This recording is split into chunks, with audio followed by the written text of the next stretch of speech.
కేసీఆర్ తెలంగాణ ప్రజల పోరాటం వల్లే తెలంగాణ వచ్చిందన్నారు మాజీ మంత్రి హరీష్ రావు. చరిత్రను మార్చాలని సీఎం రేవంత్ అనుకుంటే అది సాధ్యం కాదన్నారు. విగ్రహాలను కాకుండా ప్రజల జీవితాలను మార్చేందుకు ప్రయత్నించాలని సూచించారు.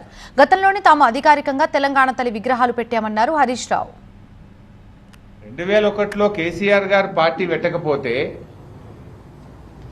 కేసీఆర్ పోరాడకపోతే అసలు తెలంగాణ మాటే లేదు కదా.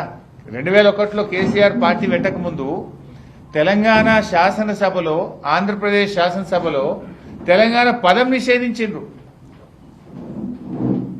ఎవరన్నా ఎమ్మెల్యే అసెంబ్లీలో లేచి నా తెలంగాణ అంటే, ఏ తెలంగాణ అనే పదం అసెంబ్లీలో నిషేధించడం, నువ్వు తెలంగాణ అనొద్దు, వెనుకబడ్డ ప్రాంతం అనాలి.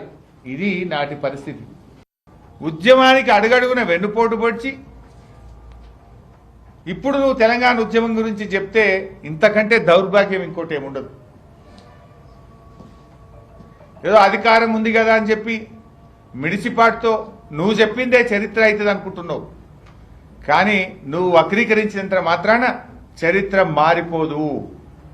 ఎప్పటికైనా నీ ద్రోహ చరిత్ర మలిగిపోదు. తెలంగాణ సాధకుడిగా కేసీఆర్కున్న కీర్తి తొలగిపోదు. ఈ విషయం రేవంత్ రెడ్డి గారు గుర్తుపెట్టుకోవాలి.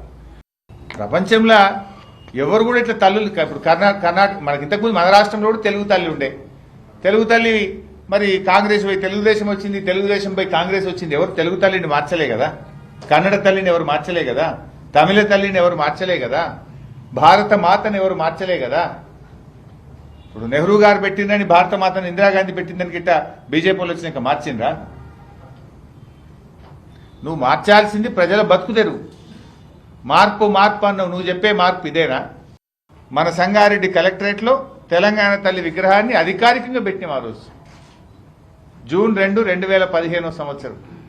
అందులో మదన్ రెడ్డి గారు ఎమ్మెల్యే గారు ఉన్నారు, అప్పటి ఎమ్మెల్యే గారు. చింత ప్రభాకర్ ఎమ్మెల్యే గారు ఉన్నారు, బాబు మోహన్ ఎమ్మెల్యే గారు ఉన్నారు ఆ రోజు ఫోటోలో. ఇది అధికారికంగా రాష్ట్ర ప్రభుత్వం తరఫున ఆ రోజు రాష్ట్ర ఆవిర్భావ దినోత్సవ సందర్భంగా ఆ రోజు తెలంగాణ తల్లి విగ్రహాన్ని సంగారెడ్డి కలెక్టరేట్లో పెట్టాం కదా. అంటే ఇప్పుడు ఈ విగ్రహాలు తొలగిస్తావా నువ్వు? లక్షల విగ్రహాలు ఉన్నాయి ఈరోజు.